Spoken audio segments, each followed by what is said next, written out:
On the news tonight, House of Assembly extends tenure of Acting Auditor General for 6 months. Reactions trailed Nigeria Labour Congress demand for 50% increase in workers' salary in the face of current realities. 27-year-old Abdulkabir Akani solicits assistance to have kidney transplant. Plus, updates from the world of entertainment and sports. This is the Nigerian Television Authority, NTA ILORIN News Tonight. Good evening and welcome. I am Kehinde Omolosho. The House of Assembly of Kwara State has extended the tenure of Office of Acting Auditor General of the State, Fatai Adeyemi, for a period of 6 months. The tenure extension was sequel to a message from the governor titled Legislative Approval for a 6-month tenure extension of Acting Auditor General of Kwara State, read by Speaker Yakubu Danladi at the plenary. Is premised on Section 126 subsection 3 of the 1999 Constitution. The governor noted that the tenure of the Acting Auditor General elapsed on July 28, as the case of appointing substantive Auditor General is still a subject of litigation. The extension becomes imperative as the Acting Auditor General is in the process of auditing financial statements of the state. The Speaker thereafter directed the Clerk of the House to communicate the notice of 6 months tenure extension of the State Acting Auditor General to the governor. Also at the plenary, residents of the state have been cautioned against destruction of public utilities. This was part of the resolutions of the legislators after consideration of a motion on notice titled Need for People of Kwara to Imbibe the Culture of Protecting Public Utilities Within and Outside Their Domains, moved by member representing Afon constituency, Wahab Opakunle.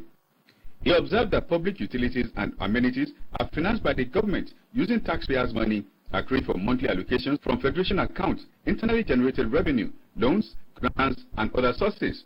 He and other legislators expressed displeasure that the public utilities are being vandalized, destroyed, and turned to other uses other than what they were meant for. Reading the resolutions of the House, Speaker Yakubu Danladi urged Governor Abdurrahman Abdulrazak to direct the Minister of Communications to embark on sensitization of the residents on the need for attitudinal change towards public facilities put in place to serve the people. Also at plenary, member representing Okutaya Shikira constituency drew the attention of the House to the collapsed Chikanda Bridge linking Nigeria with the Republic of Benin. The collapsed bridge in its submission needs urgent government attention.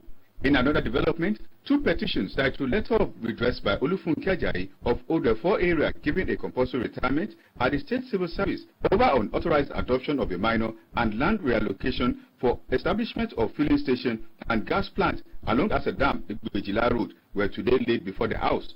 The petitions were referred to the House Committees on Ethics and Privileges as well as Housing for further legislative actions.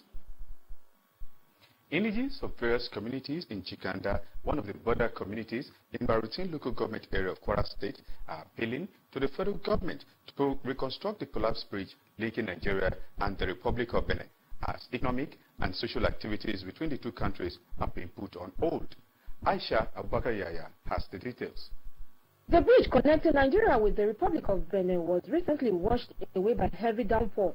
This to indigenous of Chikanda and other communities in Barisin local government area of Kwara State, where the incident happened, is worrisome. The economic activities of that area is going to stop for now because that is the only access route that pass from the border from the Chikanda to the Republic of Benin.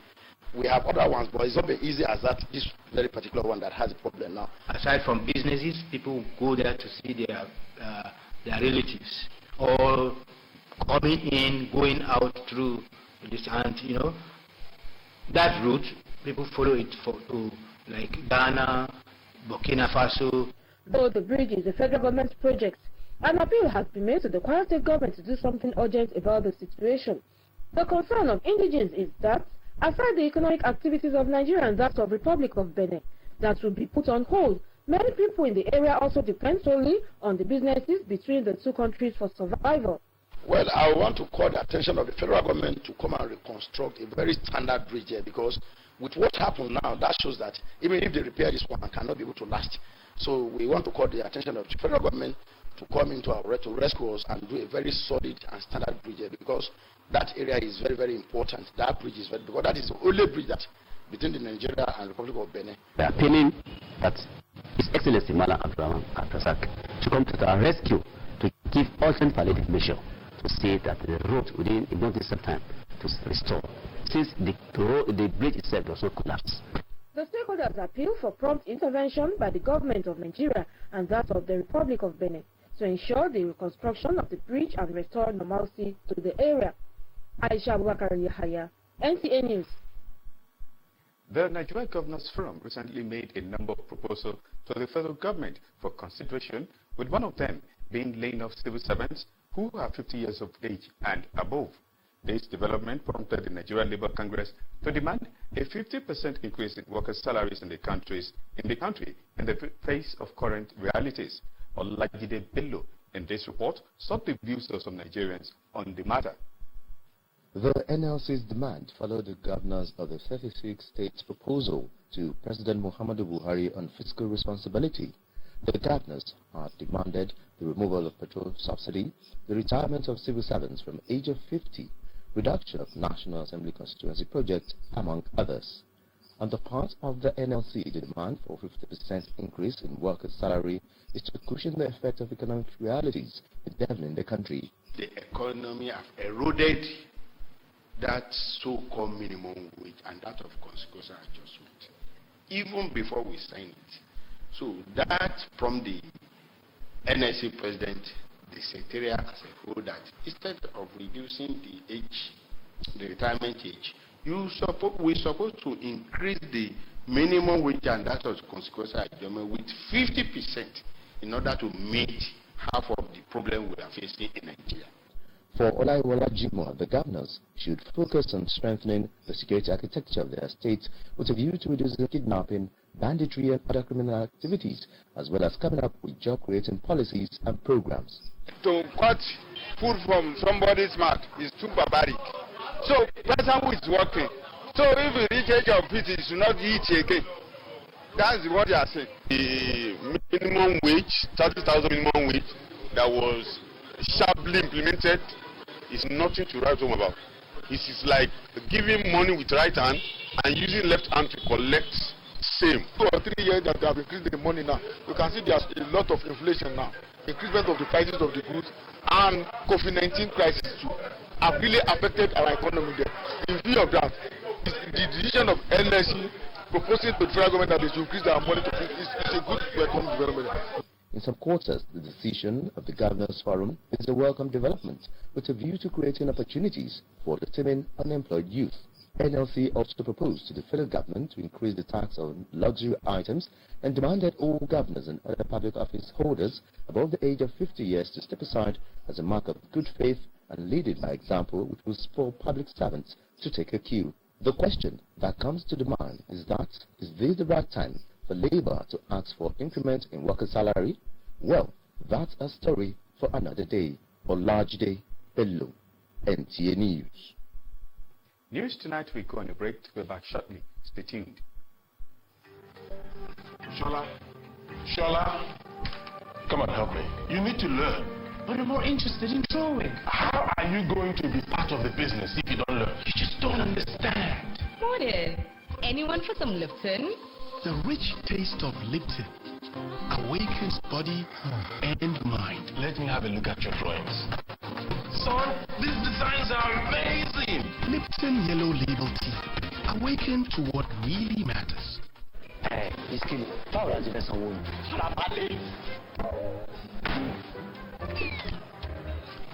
1,000.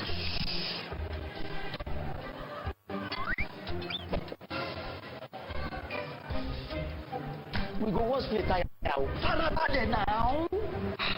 Madam, hello, brother, na 3,005. Màá fún yín ní owó pé káàdì Glo ẹlẹ́gbẹ̀rún 10,000. Ó yá. Bring your phone.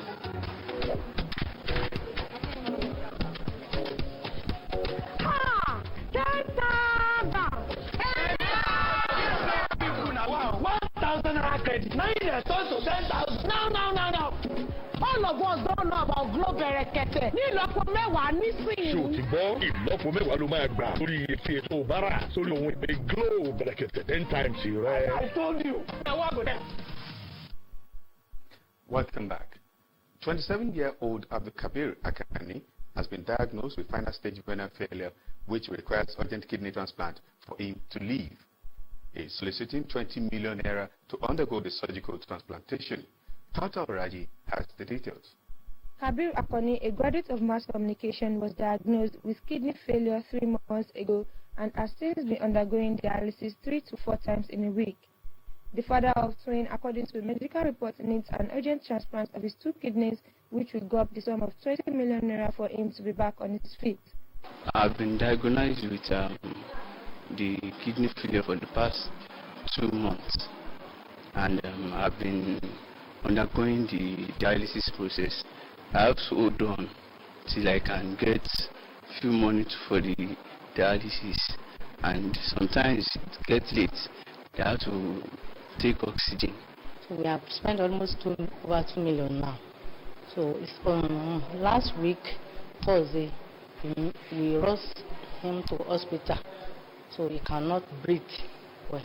The family has spent all their savings on his routine dialysis, and the cost of kidney transplant is beyond what they can afford. Hence, they appeal to the government, well-meaning individuals and corporate organizations to come to their aid and save the life of Kabir.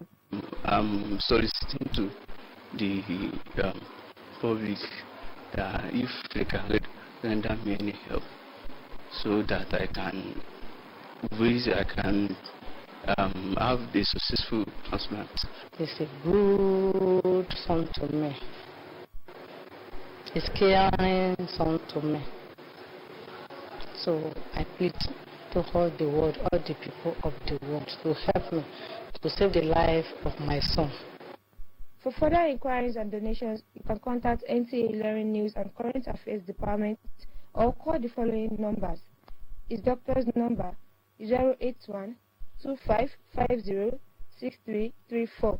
His mother's number 070 3154 6992. His UBA account number 2133141571 with the account name as Akoni Kabir. Kausa Raji, NTA News.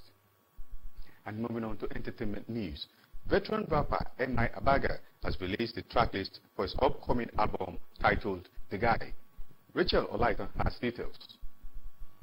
After the release of The Guy on August 12th, MI recently revealed the album tracklist via a social media platform.